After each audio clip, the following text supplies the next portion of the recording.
Je vous avais dit que dans l'ensemble, selon la prophétie d'Apocalypse 9, il est dit que Abaddon là, va agir pendant 5 mois. Il faut lire le texte. Et dans mon cœur, en tout cas, je crois que ces mots-là vont frapper la terre pendant 5 mois. On a commencé à la mi-décembre, vers le 19 décembre, c'est là qu'on a commencé à découvrir le mal. Il faut compter donc décembre, janvier, février, mars, avril. Donc il faut compter soit début mai, fin avril, mi-avril, par la grâce de Dieu, il sera vaincu. Et déjà même à la fin de ce mois de mars, par la grâce de Dieu, les choses vont drastiquement baisser. Mais ça ne va se faire que si nos mains sont levées. Et c'est là le mardi, au live, j'ai lu le texte de David en 2 Samuel 24. Une peste plus dangereuse que Covid-19 a frappé Israël.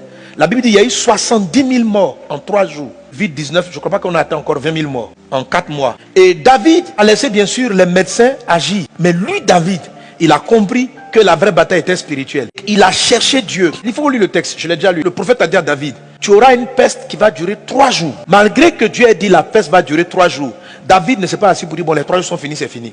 Ne vous asseyez pas pour dire, les 5 mois vont finir, donc c'est fini. David s'est levé. Il a cherché Dieu. Et Dieu lui a dit, bon, va vers Aravna, à côté de Jérusalem, et bâtis un hôtel. Donc Dieu lui a donné des directions spirituelles. Si nous voulons même pouvoir même abréger ou réduire le temps imparti, nous devons jouer pleinement notre rôle spirituel en accomplissant notre part. Amen. Et puis juste pour le confinement, qui est très important, au cas où même la Côte d'Ivoire et les autres pays rentrent dans un confinement total où on ne devra pas sortir. Ésaïe chapitre 26 verset 20. Et on va lire ce texte qui est très important. Va mon peuple, entre dans ta chambre et ferme la porte derrière toi. Cache-toi pour quelques instants jusqu'à ce que la colère soit passée. Verset 21. Car voici l'Éternel sort de sa demeure pour punir les crimes des habitants de la terre, et la terre mettra le sang à nu. Elle ne couvrira plus les meurtres. Est-ce que tu me suis? Qu'est-ce que Dieu dit? Il dit va dans ta chambre. Ça c'est le confinement. Ferme ta porte. C'est la même chose que Dieu avait dit aux Israéliens lorsque l'ange de la mort est venu frapper Pharaon et les divinités dans le livre de Exode chapitre 12. Restez enfermés dans vos maisons et l'esprit va agir.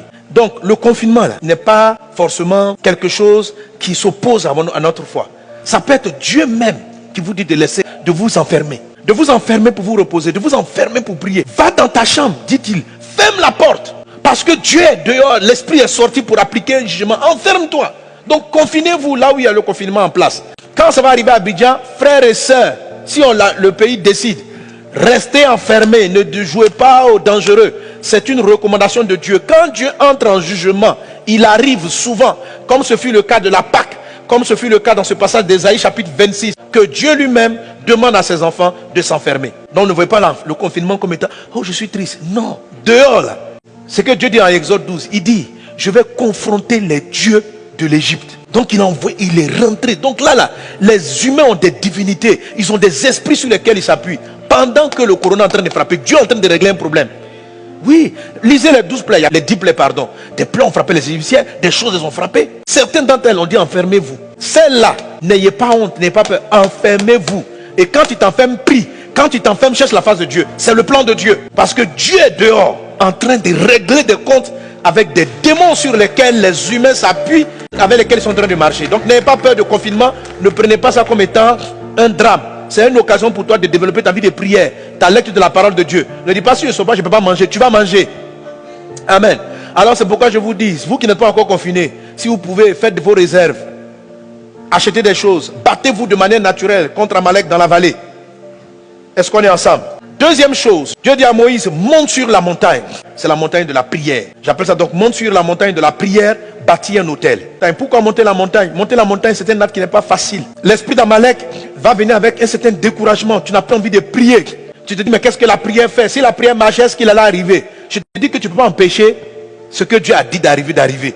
Ce qu'il a dit qu'il allait arriver, va arriver. Toi, ce qu'on te demande, c'est de prier en tant qu'élu, de faire abréger le mal. Donc monte sur la montagne, lève-toi. Il faut nous lever dans la prière très tôt le matin avant le lever du jour. 4h, 4h30, il ne faut pas que le soleil se lève avant ta prière. Et bâtir un hôtel de prière, ça veut dire avoir un temps fixe de prière. Tu bâtis un hôtel, ça veut dire que tu gardes un moment de prière. Il faut rejoindre les groupes de prière, il ne faut pas prier seul contre Amalek. Amen. Donc la deuxième des choses, c'est de gravir la montagne. C'est de se forcer. Tu vas te donner une certaine violence. Parce que tu vas faire une chose que tu n'as pas l'habitude de faire. Mais tu dois le faire. Tu vas te lever. Quand ton corps va dire dors, tu dis non, non, non, non, non, non, non. Dieu m'a donné une instruction. Amalek, je le combats le matin. Avant le lever du jour. Qu'il en soit ainsi au nom de Jésus. Deuxième élément de la bannière, c'est la partie visible. Et c'est celle-là qui nous amène à la grande moisson.